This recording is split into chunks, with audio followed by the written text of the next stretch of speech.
বিশ্বজুড়ে ভয়াবহ রূপ নিয়েছে করোনা ভাইরাসের সংক্রমণ। কোভিড-19 প্রতি মিনিটে বাড়ছে মৃতের সংখ্যা। বাংলাদেশও এর ভয়াল থাবা থেকে বাদ যায়নি।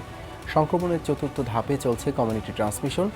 করোনার সব খবর, আপডেট এবং পরামর্শ নিয়ে আমাদের নিয়মিত আয়োজন corona update, presented by mister hygiene. সাথে আমি দেবাশিস সরকার। করোনা মহামারীতে গত 24 ঘন্টার মৃত্যুর দিক থেকে যুক্তরাষ্ট্রকে ছাড়িয়ে গেছে ব্রাজিল। সোমবার দেশটিতে মারা গেছে 800-র বেশি মানুষ। ব্রাজিলে সব মিলিয়ে 23,500-এর বেশি মানুষ মারা গেছেন। আক্রান্ত 3.5 লাখের বেশি। 24 ঘন্টায় 2 মাসের মধ্যে সর্বনিম্ন প্রাণহানি দেখেছে যুক্তরাষ্ট্র। মারা গেছে 505 জন। বিশ্ব পরিসংখ্যান হিসেবে কোভিড-19 প্রাণহানি এখন 3,48,000-এর কাছাকাছি। আক্রান্ত প্রায় 56 লাখ মানুষ। 24 ঘন্টায় নতুন সংক্রমণ শনাক্ত হয়েছে 90,000-এর বেশি। পরিস্থিতির ব্যাপক অবনতি হয়েছে পেরু, মেক্সিকো সহ মহামারীর নতুন কেন্দ্রস্থল দক্ষিণ ও মধ্য আমেরিকার বিভিন্ন দেশে।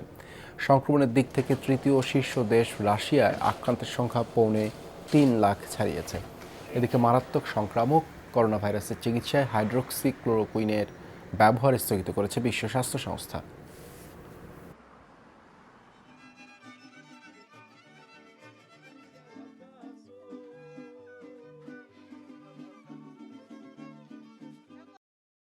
The executive group has implemented a temporary pause of the hydroxychloroquine arm within the Solidarity trial while the safety data is reviewed by the Data Safety Monitoring Board.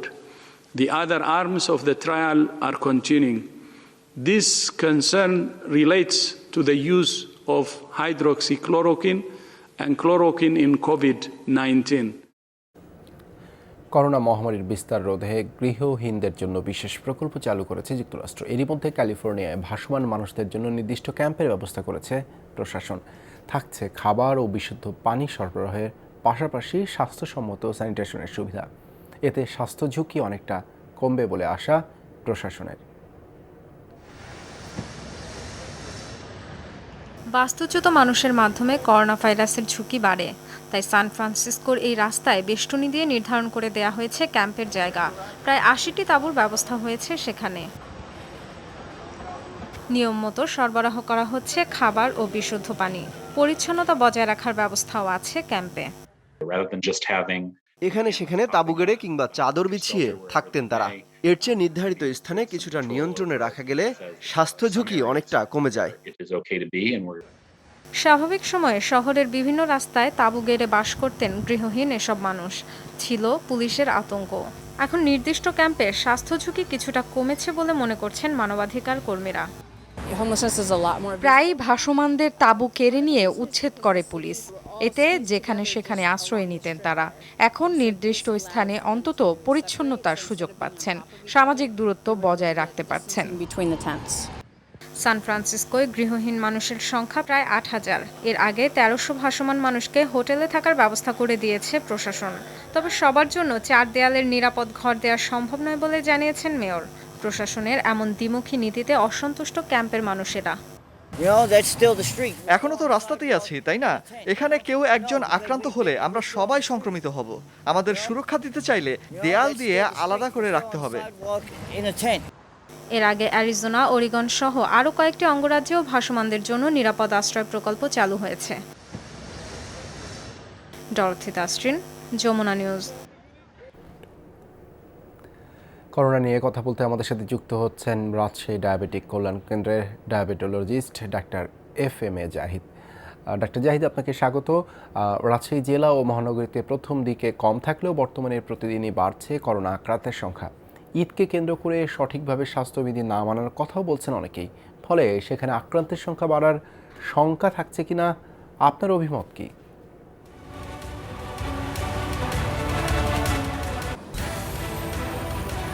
ধন্যবাদ এবং ঈদের শুভেচ্ছা।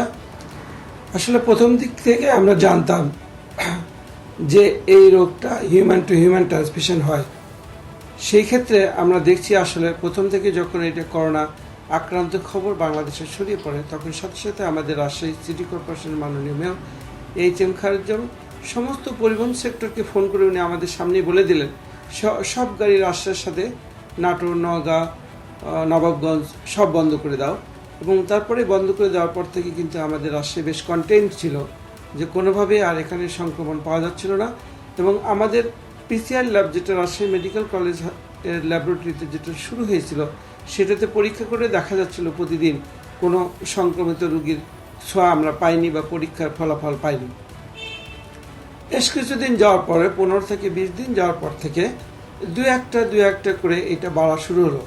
এই কারণটা হচ্ছে কি, যে তখন কিছু কিছু এই অন্য পথে কেউ হয়তো অ্যাম্বুলেন্সে করে, কেউ মাইক্রো ভাড়া করে, কেউ পিক আপ ভ্যানে করে বা কোনো খাদ্য সামগ্রী গাড়িতে করে ঢাকার থেকে, নরসিংদী থেকে, নারায়ণগঞ্জ থেকে যখন কিছু মানুষ রাজশাহীতে ঢোকা শুরু করলো এবং আমরা এটা জানতে পারলাম, তারপরে প্রশাসনের সহায়তা বিভিন্নভাবে এটা বন্ধ করার চেষ্টা করাতেও তারা আসছিল বিধায় সেই সমস্ত রোগীর দেহে আসলে এই কোভিড-19 সংক্রমণ পাওয়া যাচ্ছিল।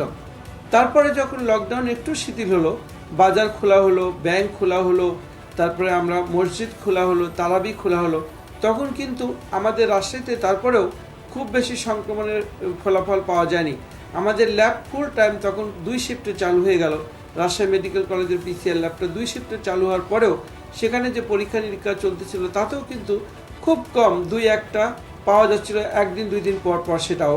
এবং সেটাও আমরা অনেক খোঁজ নিয়ে দেখছি, সেটা হয় ব্রাহ্মণবাড়িয়া থেকে আসা বা নারায়ণগঞ্জ থেকে আসা বা ঢাকা থেকে আসা পিপলগুলোর মধ্যে এটা পাওয়া যাচ্ছিল। রাজশাহীর যারা লোকাল জনগণ তাদের মধ্যে এটা সংক্রমিত পাওয়া যায়নি। কিন্তু তারপরে যখন ঈদের মার্কেটটা শুরু হলো, তখন কিন্তু আমরা 2-1টা হঠাৎ করে আবার বেশি পাওয়া শুরু করলাম। সেটাও আমরা খোঁজ নিয়ে দেখছি আসলে বাইরের থেকে আসা ঈদ উপলক্ষে যারা বিভিন্ন মাইক্রোতে, পার্সোনাল কারে বা গাড়িতে যারা আসলো তাদের দেহে এটা সংক্রমিত হওয়া আসলে বাইরে থেকে এসে সংক্রমিত হচ্ছে। রাজশাহী মেডিকেল কলেজে হাসপাতালে যে করোনার নমুনা পরীক্ষা শুরু হয়েছে, তো প্রতিদিন সর্বোচ্চ সামর্থ্য দিয়ে পরীক্ষা করা হবে কি? আর টেকনোলজিস থেকে শুরু করে সকল প্রস্তুতি কেমন?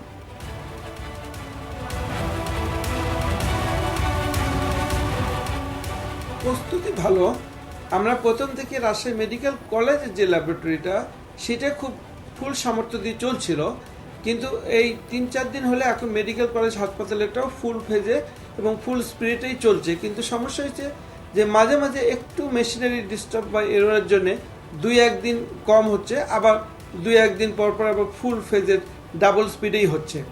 তবে টেকনোলজিস্টের একটা ক্রাইসিস এখানে রয়ে গেছে থাকার জন্য হচ্ছে কি, এই শিফট থেকে ওই শিফট, ওই শিফট থেকে ওই শিফট করতে যে কিছু হয়তো কম হচ্ছে। তবে 2-1 দিনের মধ্যে টেকনোলজি সাপোর্টটা ইমপ্রুভ করলে এটা ফুল ফেজে চলতে পারবে। প্রায় প্রতিদিন 300-400 লোকের করোনার সংক্রমণ আছে কিনা এটা আমরা পরীক্ষা করতে পারবো এখান থেকে। চিকিৎসক, স্বাস্থ্যকর্মী, ফ্রন্টলাইনার্স যারা আছেন তাদের নিরাপত্তা নিশ্চিত হচ্ছে কিনা রাজশাহীতে?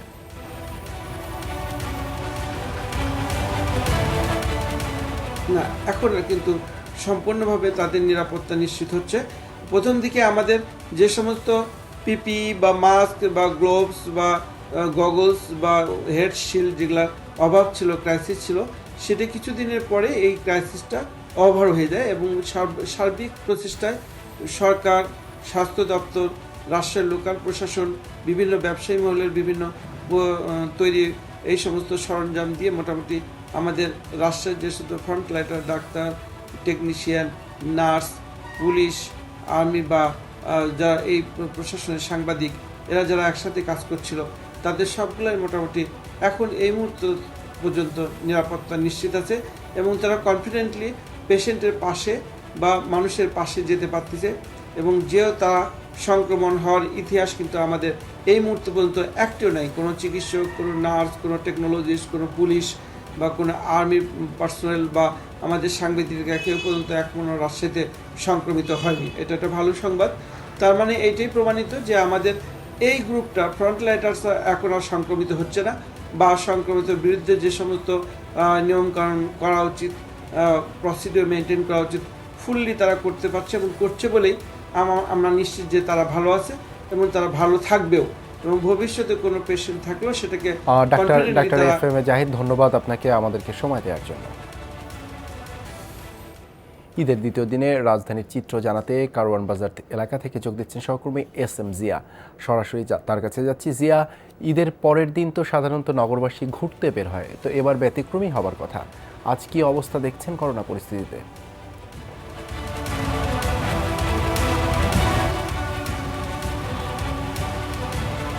দেবাশিস, আসলে আপনি যেরকমটাই বলেছিলেন, আসলে এবারের ঈদ উল ফিতরের আসলে আজকে দ্বিতীয় দিন চলছে। সেই হিসেবে আসলে যেরকম উৎসাহ উদ্দীপনার মধ্য দিয়ে আসলে ঈদ উদযাপন হওয়ার কথা ছিল সেরকমটা নেই, কারণ কোভিড-19-এর একটা বিশাল প্রভাব পড়েছে আপনি জানেন। সেই কারণে রাজধানীর মধ্যে বিভিন্ন মানুষ এবং গাড়ির যে চাপ ছিল সকালের টাইমটাতে আসলে সেরকমটা দেখা যাচ্ছে না।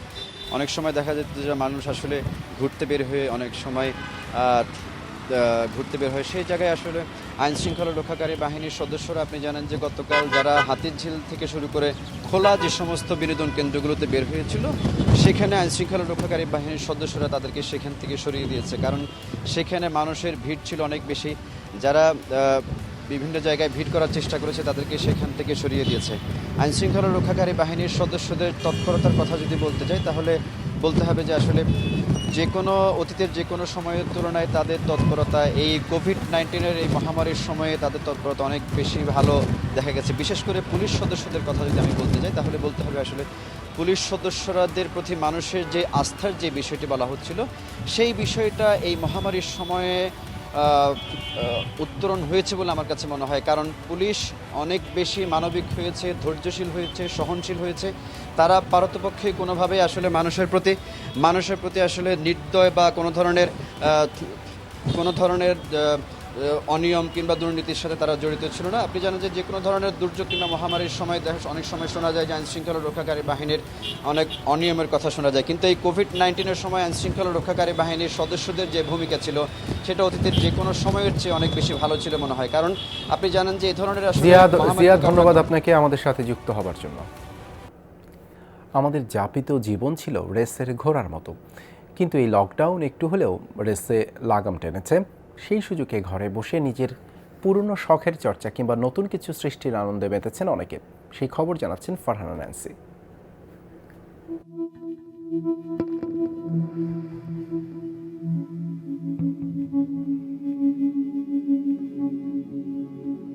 অনেকটা সময় সব লকডাউন সবাইকে গ্রাস করছে কেমন একটা বিষণ্ণতা। তবে করোনা ভাইরাস লকডাউন করতে পারেনি এমন তালিকাও আছে নিজের মনের মাঝে।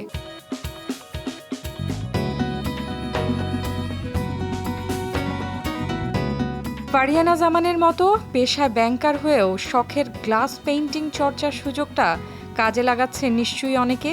হোক না তা ছোট পরিসরে, নাই বা আসলো টাকা করি। বিষণ্ণতাগ্রস্ত করোনা দিনে মন হচ্ছে প্রফুল্ল, আর নতুন কিছু সৃষ্টির আনন্দে বাড়ছে আত্মবিশ্বাস। অফিস শেষ করে আসলে সময়ই পাই না যে আমার নিজের ইচ্ছা বা নিজের ভালো লাগার কাজগুলো করার জন্য। তা এখন একটু সময় আছে, লকডাউনের সময় ঘরেই আছি, তো নিজেকে একটু সময় দেওয়া, নিজের মানসিক প্রশান্তির জন্য করা। করোনা আমাদের উপলব্ধি দিয়েছে পৃথিবী জুড়ে বড্ড প্রয়োজন সবুজের। সেই সবুজকে সৃষ্টিশীলতার ছোঁয়ায় রুমানা খান পুরো ঘরে ছড়িয়ে দিয়েছেন নানান ছন্দে। নিজের ভালো লাগার কাজটা ভালোবেসে শত ব্যস্ত গৃহিণীর কিছুটা সময় শুধুই নিজের। ছোটোবেলা থেকে আমার ক্রাফটের অনেক শখ ছিল, বিশেষ করে রিসাইকেল ক্রাফট। যে কারণে বাসার যে কোনো ফেলে দেওয়া জিনিস, প্লাস্টিক বোতল, ক্যান, নিউজ পেপার সব কিছু দিয়ে চেষ্টা করেছি কিছু না কিছু বানানো। প্রিয় মানুষদের ছবি এঁকে সময় পার করা ঈশিতা সাহা করোনাকে বুড়ো আঙুল দেখিয়েছেন। ছবি এঁকেই ভুলে থাকছেন সংকটকালীন হতাশা দুঃখ। ঘরে থেকে জানি কারোরই সময় কাটছে না। আমি যেমন আমার পছন্দের মানুষদের, কাছের মানুষদের ছবি এঁকে আমার সময় পার করছি। আপনারাও তেমন ঘরে বসে যার যার পছন্দের কাজগুলো করতে পারেন, সেগুলো চর্চা করতে পারেন, সময় খুব ভালো কেটে যাবে। আজ সৃষ্টি সুখের উল্লাসে মোর মুখ হাসে, মোর চোখ হাসে। নজরুলের এই বার্তায় সাড়া দিয়ে এদের মতো আপনারাও মাতুন সৃষ্টি সুখের উল্লাসে। Farhana Nancy, Jamuna news, Dhaka. Corona মহামারীতে অনেকটা ভার্চুয়ালি ঈদ উদযাপন করছেন বিএনপি নেতারা। বেশিরভাগ সময় কাটছে পরিবারের সদস্যদের সঙ্গে, বই পড়ার পাশাপাশি লেখালেখিতেও মন বসিয়েছেন কেউ কেউ। প্রায় সবাই প্রযুক্তি ব্যবহার করে কর্মী সমর্থকদের সাথে যোগাযোগ রাখছেন, ভাগাভাগি করছেন ঈদের আনন্দ। আহ্বান জানাচ্ছেন স্বাস্থ্যবিধি মেনে চলার। বিস্তারিত শরীফুল ইসলাম খানের প্রতিবেদনে। নিষ্প্রাণ ফিরোজায় এমন ঈদ কাটবে হয়তো কখনোই ভাবেননি বিএনপি চেয়ারপারসন খালেদা জিয়া। মহামারীর সময়টাতে পরিবারের ঘনিষ্ঠ কজনের সঙ্গেই সীমাবদ্ধ এবারের ঈদ উৎসব। যদিও ঈদের দিন সন্ধ্যায় স্থায়ী কমিটির সদস্যদের সঙ্গে সাক্ষাৎ করেন বিএনপি চেয়ারপারসন। তোমাদের সকলের জন্য খুব খারাপ লাগবে, আমরা তো আগের মতো আর ঈদ করতে পারবো না। আমরা বাসায় বসে বসে সবাই সবার সাথে যোগাযোগ করব, কথাবার্তা বলবো, দোয়া করব সবাই সবার জন্য। সংক্রমণ শুরুর দিকেই রাজধানী ছেড়ে নির্বাচনী এলাকা চট্টগ্রামে যান স্থায়ী কমিটির সদস্য আমির খসরু মাহমুদ চৌধুরী। ভিডিও কলে যোগাযোগ রাখছেন নেতাকর্মী আর স্বজন সহকর্মীদের সাথে। সবাইকে ঈদের শুভেচ্ছা। যদিও বা এই ঈদটি আমাদের সেই আনন্দঘন উৎসব মুখর পরিবেশে ঈদ আমরা করতে পারছি না, কিন্তু এই কঠিন সময় যে ঈদটা আমরা পার করছি, আমাদের যে ভ্রাতৃত্ববোধ, আমাদের যে পরস্পরের প্রতি ভালোবাসা, সেটা কিন্তু আরো বেশি আমরা অনুধাবন করতে পারছি এই ঈদটাই। স্থায়ী কমিটির আরেক সদস্য ইকবাল হাসান মাহমুদ টুকু বেশি সময় কাটছে বই পড়ে। করোনাকালে বাড়তি সময় দিতে পারছেন পরিবারের সদস্যদের। এটা একটা ভার্চুয়াল ঈদ হবে আমাদের আর কি। ওদেরকে শুভেচ্ছা দিয়েছে, ওদেরকে বলেছি যে ঈদ বলে এত উচ্ছ্বাসিত হয়ে আবার একজনের সাথে একজন দলাদলি করে বা কোলাকুলি করে রোগটাকে বিস্তার করো না, সোশ্যাল ডিস্টেন্স মেনটেন করে তোমরা চলাফেরা করো। যুগ্ম মহাসচিব সৈয়দ মোয়াজ্জেম হোসেন আলাল বলছেন, এই মহামারীতেও যতটা সম্ভব চেষ্টা করছেন নেতাকর্মীদের পাশে থাকার।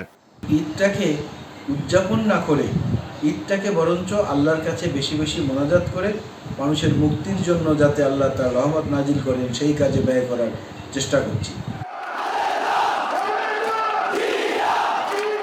বিএনপি নেতাদের প্রত্যাশা, ঈদ হোক সবার আনন্দের উপলক্ষ। সুস্থ হয়ে দ্রুত রাজনীতিতে ফিরুক BNP chairperson Khaleda Zia. Shariful Islam Khan, Jamuna news, Dhaka. উত্তর বঙ্গোপসাগর এলাকায় বায়ুচাপের তারতম্যের কারণে চট্টগ্রাম, কক্সবাজার, মংলা ও পায়রা সমুদ্রবন্দরকে ৩ নম্বর স্থানীয় সংকেত জারি করা হয়েছে। আবহাওয়া অধিদপ্তর বলছে, বায়ুচাপের তারতম্যের পাশাপাশি অমাবস্যার প্রভাবে উপকূলীয় জেলা সাতক্ষীরা, খুলনা, বাগেরহাট, ঝালকাঠি, পিরোজপুর, বরগুনা, পটুয়াখালী, ভোলা, বরিশাল, লক্ষ্মীপুর, চাঁদপুর, নোয়াখালী, ফেনী, চট্টগ্রাম ও কক্সবাজার সহ অদূরবর্তী দ্বীপ ও চরসমূহের নিম্নাঞ্চল স্বাভাবিক জোয়ারের চেয়ে 2 থেকে 4 ফুট অধিক উচ্চতার জলোচ্ছ্বাসে প্লাবিত হতে পারে। উত্তর বঙ্গোপসাগরে অবস্থানরত মাছ ধরার নৌকা ও ট্রলার সমূহকে উপকূলের কাছাকাছি চলে আসতে বলা হয়েছে। বরিশাল থেকে সহকর্মী কাউসার হোসেন এবারে যোগ দিচ্ছেন আমাদের সাথে। কাউসার, বরিশালে তো 3 নম্বর বিপদ সংকেত দেখানো হয়েছে, সেখানকার পরিস্থিতি জানাবেন আমাদেরকে।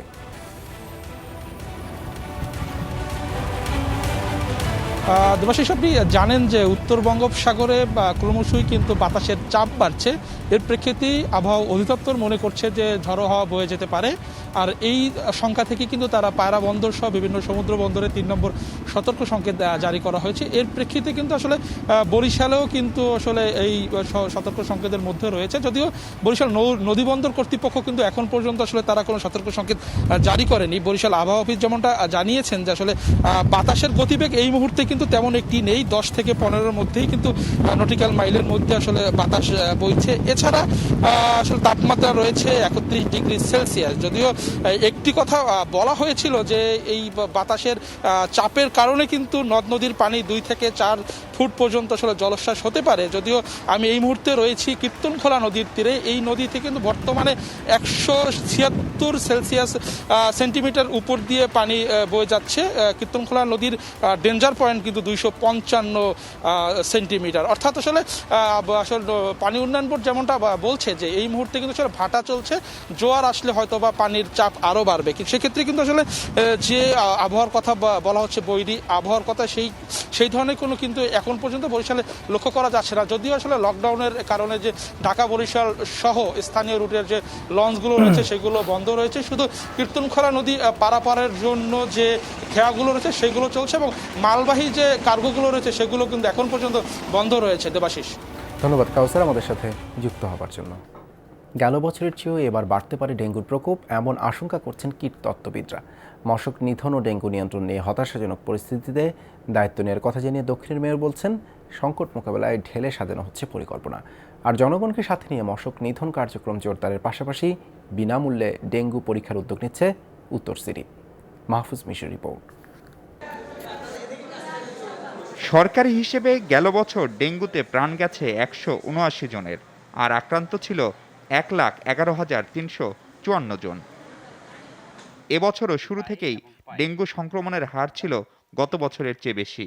জানুয়ারি থেকে মার্চ সেই সূচক ঊর্ধ্বমুখী হলেও কাকতালীয়ভাবে এপ্রিল মেতে কমেছে ডেঙ্গু। প্রশ্ন হলো, তবে কি এবছর কম হবে ডেঙ্গুর বিস্তার? বাস টার্মিনালগুলোতে পড়ে থাকা টায়ার এবং নির্মাণাধীন ভবনের বেসমেন্টে জমে থাকা পানি, ইট ভেজানোর চৌবাচ্চা এবং লিফটের গর্তে আমরা পর্যাপ্ত পরিমাণে এডিস মশা পাচ্ছি। বৃষ্টি হবার কারণে পানি জমেছে এবং সেখানে এডিস মশা জন্মানোর অভয়ারণ্যে রূপান্তরিত হয়েছে। করোনা যখন শুরু হয় তখন বেশিরভাগ হসপিটাল জ্বরের রোগী নিচ্ছে না আতঙ্কে, আর যারা নিচ্ছে তারাও টেস্ট করছে করোনা। এ বাস্তবতায় ঢাকার 2 সিটি কর্পোরেশনে নতুন মেয়র। করোনার এই সংকটে কি ডেঙ্গুতেও ভুগতে হবে, মরতে হবে নগরবাসীকে? দক্ষিণের মেয়র তার পূর্বসূরির কাজে হতাশ। বলছেন, এডিস মশার লার্ভা ধ্বংস, ওষুধ ছিটানো সহ সব ধরনের কাজের ব্যাপ্তি বাড়াচ্ছেন তিনি। যে পরিস্থিতিতে আমি যোগদান করেছি এবং কার্যক্রম আরম্ভ করেছি সেটা হতাশাব্যঞ্জক। সারা বছর ব্যাপী এই মশক নিধনের কার্যক্রমটা করা প্রয়োজন। শুধুমাত্র প্রকোপ আকার ধারণ করার পরই এই কার্যক্রম করার কারণে কোনো ফলাফল আমরা পাই না। যে পরিস্থিতি রয়েছে সেখানে সবকিছু উত্তরণ করে আমি মনে করি 7ই জুন যদি আমরা ইনশাআল্লাহ আরম্ভ করতে পারি সেটাও ভালো হবে। উত্তর সিটিতেও কার্যক্রম জোরদারের পাশাপাশি কাউন্সিলরদের জনসম্পৃক্ততা বাড়ানোর নির্দেশনা দিয়েছেন মেয়র। আমরা আপনার ছাদের উপরে যেতে চাই, আমরা দেখতে চাই, বিভিন্ন হাইরাইজ বিল্ডিংগুলো দেখতে চাই। আমরা বিনামূল্যে আমরা কিট দেওয়া হচ্ছে এবং কিটের মাধ্যমে আপনারা আপনাদের ডেঙ্গু টেস্ট আপনারা করতে পারবেন। সচেতনতা মেনটেন করতে পারি তাহলে অবশ্যই এই মরার উপর খাড়ার ঘা যে ডেঙ্গু যেটা হতে যাচ্ছে এর থেকে আমরা রেহাই পাবো। তবে জনসচেতনতা না বাড়লে ডেঙ্গুর প্রকোপ কমানো সম্ভব নয় বলে মনে করেন 2 মেয়রই। তাই বাসাবাড়িতে কিংবা ছাদে পানি জমিয়ে না রাখতে নগরবাসীকে তাগিদ দিচ্ছেন তারা। মাহফুজ মিশু, যমুনা নিউজ, ঢাকা। কৃষকের কাছ থেকে সবজি কিনে সেই সবজি দুর্গতদের ঘরে ঘরে পৌঁছে দিচ্ছেন এক তরুণ। সঙ্গীদের নিয়ে নওগাঁর আক্তার হোসেন কাজটি করছেন লকডাউনের শুরু থেকে। এখনও প্রতিদিন কৃষকের ধান কাটায় সহযোগিতা করছে সেই তরুণরাই। এরা সবাই নওগাঁর ছাত্রলীগ যুবলীগের কর্মী। প্রতিদিন খাবার সহ নানা সহায়তা তারা পৌঁছে দিচ্ছেন অসহায় মানুষের ঘরে ঘরে। নওগাঁ থেকে আরও জানাচ্ছেন শফিক ছোটন। লম্বা পথ পেরিয়ে বাজার করতে যেতে হয় প্রত্যন্ত গ্রামের বাসিন্দাদের। এই দুর্যোগের সময় ঘরে থাকাটাই নিয়ম, তাই ঘরে ঘরে গিয়ে প্রয়োজনীয় সবজি দিয়ে আসছে এই তরুণরা। নওগাঁর ধামইরহাট, পত্নীতলা আর সাপাহারের গ্রামে গ্রামে ঘুরে চলছে ছাত্রলীগের কেন্দ্রীয় নেতা আক্তার হোসেনের এই উদ্যোগ। এই অঞ্চলের কৃষকদের সবজি বিক্রি করা নিয়ে আর দুশ্চিন্তায় থাকতে হয় না। প্রায় প্রতিদিনই তাদের কাছ থেকে সবজিগুলো সরাসরি কিনে নেন আক্তার। দুর্যোগের শুরুতেই নিজের এলাকায় গিয়ে শুরু এই কর্মযজ্ঞ। বাবা, চাচা আর আত্মীয় স্বজনদের দেয়া অর্থে চলছে এই কাজ। ন্যায্য মূল্যে আমাদের কাছ থেকে সে পণ্যগুলো কিনে নিয়ে সে গরিব অসহায় মানুষের কাছে সে পণ্যগুলো দিচ্ছে। মহল্লার বিভিন্ন গ্রামের গরিব দুঃখী মানুষের অনেক উপকার হয়েছে। করোনার কারণে যারা বাজারে যেতে পারতেছে না, বাজারে যেন জনসমাগম না হয়, এই কারণে আমি প্রত্যেকের বাড়ি বাড়ি গিয়ে আমি এই সবজিটা বিনামূল্যে পৌঁছে দিই। অসহায় কৃষকের পাশে দাঁড়াতে 100টি টিম গঠন করেছে জেলা ছাত্রলীগ। শুরু থেকেই তারা ধান কেটে দিচ্ছে। মৌসুম শেষ না হওয়া পর্যন্ত চলবে এই কাজ। অসহায় এবং বর্গার চাষি থাকে, তারা ধান কাটার শ্রমিকের সংকটের কারণে তার ধান কাটতে পারছে না, ঘরে তুলতে পারছে না। সে কৃষককে আমরা সহযোগিতা করব। নওগাঁ জেলার 99টা ইউনিয়নেই সে 21 সদস্যের স্বেচ্ছাসেবী টিম থাকবে। তারা না করোনা মোকাবেলার পাশাপাশি প্রান্তিক কৃষকের পাশেও তারা যায় দাঁড়াবে। আমাকে টাকা পয়সা লাগলো নি, সেটা টাকা পয়সা লাগতে না না কষ্ট হলো নি। এতে আমরা কৃষককুল খুবই উপকৃত হচ্ছি। আমি ক্ষুদ্র একটি মানুষ। এদিকে নওগাঁ শহরে কর্মহীনদের তালিকা তৈরি ও অসহায় পরিবারে খাদ্য সামগ্রী দিচ্ছে যুবলীগের কর্মীরা। উদ্যোগটি নিয়েছেন জেলা যুবলীগের সাধারণ সম্পাদক বিমান কুমার রায়। সমাজে যারা বিত্তবান আছে আমি তাদের প্রতি আহ্বান জানাই, যারা অভাবে আছে, যারা ক্ষুধার্ত আছে, তাদের পাশে আসে যেন তারা দাঁড়ায়। করোনা মোকাবেলায় জেলা ও উপজেলা প্রশাসনের সঙ্গে সমন্বয় রেখে চলছে এসব কার্যক্রম। শফিক ছোটন, যমুনা নিউজ, নওগাঁ। যুক্তরাষ্ট্র থেকে এই পর্যায়ে আমাদের সাথে যুক্ত হচ্ছেন ইউনিভার্সিটি অফ ম্যাসাচুসেটস মেডিকেল স্কুলের কর্মরত চিকিৎসক আইনুন হক। আইনুন, করোনা আপডেটে আপনাকে স্বাগতম। যুক্তরাষ্ট্রের নতুন মৃত্যু ও সংক্রমণ উল্লেখযোগ্য মাত্রায় কমেছে। লকডাউন উঠে যাওয়ার পরও এই অবস্থা স্থায়ী হবে বলে মনে করছেন? না, এটা নিয়ে আসলে অনেক কথা হচ্ছে এখানে প্রত্যেকটা নিউজে, এবং সিডিসি অলসো রেকমেন্ড করেছে যে এই লকডাউনের পরে এটা ফার্স্ট ফেজ, সেকেন্ড ফেজ হিসাবে খুলবে সমস্ত কর্মক্ষেত্র এবং আদার স্টোর অথবা রিটেল স্টোর এগুলো। কিন্তু এখন ম্যাসাচুসেটসে একটা ভ্যাকেশন যাচ্ছে, সেটা হচ্ছে memorial day. Peoples are going out এবং তারা অনেক সোশ্যালি অ্যাকোমোডেট করছে ইচ আদারের সাথে। So there is a chance that there is a second spike will happen. So that is, ওটা একটা ফিয়ার হচ্ছে এখন যে এটা আবার সেকেন্ড স্পাইকটা আমরা দেখতে পারি এই ভ্যাকেশনটার পর, which got over today, May 25th, Memorial day weekend. Corona চিকিৎসায় কি ধরনের অগ্রগতি দেখছেন? অগ্রগতি হচ্ছে, বাট সমস্ত মেডিসিনই, there is no medicine for FDA approval. FDA কোনো মেডিসিন অ্যাপ্রুভ করেনি, কিন্তু সমস্ত মেডিসিনই ট্রায়াল বেসিসে হচ্ছে, যেটা আমরা অলরেডি জানি। The top trial right now হচ্ছে রেমডেসিভিরের উপরে যে রিসার্চটা হচ্ছে, ট্রায়ালটা হচ্ছে। এবং পেশেন্ট যখন হসপিটালে ভর্তি হয়, তারা আসলে ওই হসপিটালের গাইডলাইন এবং ওই হসপিটালের ডক্টরদের ডিসিশনের উপরে ট্রায়াল বেসিসে মেডিকেশন ইউজ করা হচ্ছে। Patient who are very sick, they are going to the hospital, এবং যারা বেশি অসুস্থ না তারা বাসায় থাকছে এবং সেলফ আইসোলেশনের মাধ্যমেই তারা সেরে উঠছে। আচ্ছা, একজন চিকিৎসক হিসেবে করোনা থেকে রক্ষার এবং করোনা আক্রান্ত হলে কি ধরনের চিকিৎসার আপনি পরামর্শ দিচ্ছেন?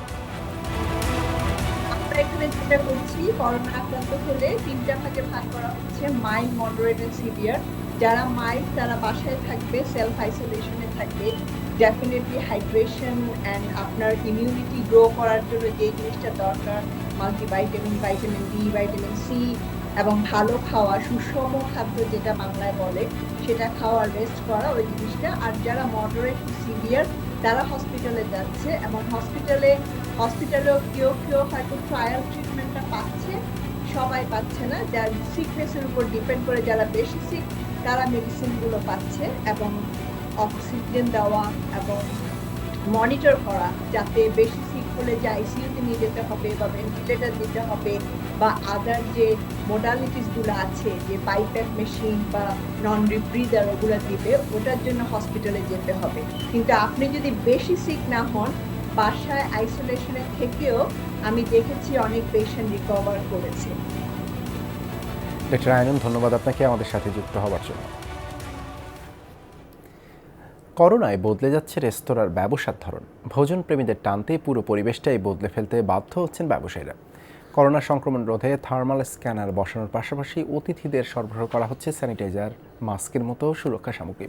শারীরিক দূরত্ব নিশ্চিতে রয়েছে নানামুখী ব্যবস্থা। করোনা মহামারীতে রেস্তোরাঁর খাবারের স্বাদ অনেকটাই ভুলতে বসেছেন ভোজন প্রেমীরা। তবে কোভিড-19-এর ভয় কাটিয়ে তাদের রেস্তোরাঁমুখী করতে নানা উদ্যোগ নিচ্ছেন মার্কিন ব্যবসায়ীরা। তারা বলছেন, অতিথিদের জন্য খাবার নিশ্চিতের আগে জোর দেয়া হচ্ছে স্বাস্থ্য সুরক্ষার বিষয়টিকে। রেস্তোরাঁয় প্রবেশের আগেই পরীক্ষা করা হচ্ছে শরীরের তাপমাত্রা। ভিতরে ঢোকার সময় সবাইকে থার্মাল স্ক্যানারের মাধ্যমে পরীক্ষা করা হচ্ছে। কারো শরীরে অতিরিক্ত তাপমাত্রা থাকলে তাকে ঢুকতে দেওয়া হচ্ছে না। সরকারি সব বিধিনিষেধ মেনেই রেস্তোরাঁ চালানোর পরিকল্পনা নিয়েছি আমরা। শুধু তাই নয়, শারীরিক দূরত্ব নিশ্চিতে প্রতিটি টেবিলের মাঝে প্লাস্টিকের পার্টিশন বসানো হয়েছে, কমানো হয়েছে আসন সংখ্যাও। এছাড়া খাবারের প্লেট এবং গ্লাসগুলো ভাইরাস মুক্ত রাখতে মোড়ানো হয়েছে প্লাস্টিকের আবরণে। মাস্ক পরে কাজ করা এবং কথা বলাটা বেশ কষ্টের, তাই এই ক্যাপের ব্যবহার শুরু করেছি আমরা। এছাড়াও সব ধরনের নিরাপত্তামূলক ব্যবস্থা নেওয়া হয়েছে এই রেস্তোরাঁটিতে। তাকিয়ে দেখেন, সব জায়গায় সতর্কতামূলক স্টিকার লাগানো হয়েছে। যুক্তরাষ্ট্রের রেস্টুরেন্ট অ্যাসোসিয়েশনের তথ্য বলছে, করোনায় দেশটিতে সবচেয়ে বেশি বেকার হয়েছেন রেস্তোরাঁ কর্মীরা।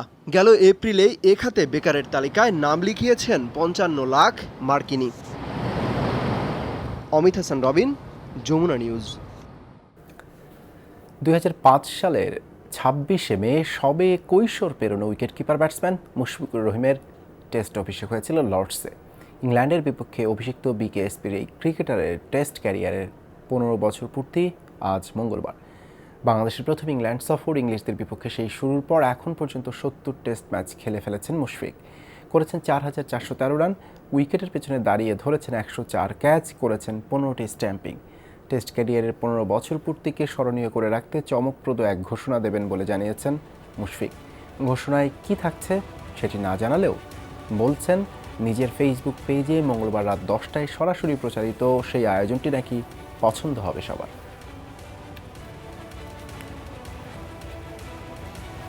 এই ছিল করোনা আপডেটে প্রেজেন্টেড বাই মিস্টার হাইজিন। এতক্ষণ সাথে থাকার জন্য ধন্যবাদ সবাইকে।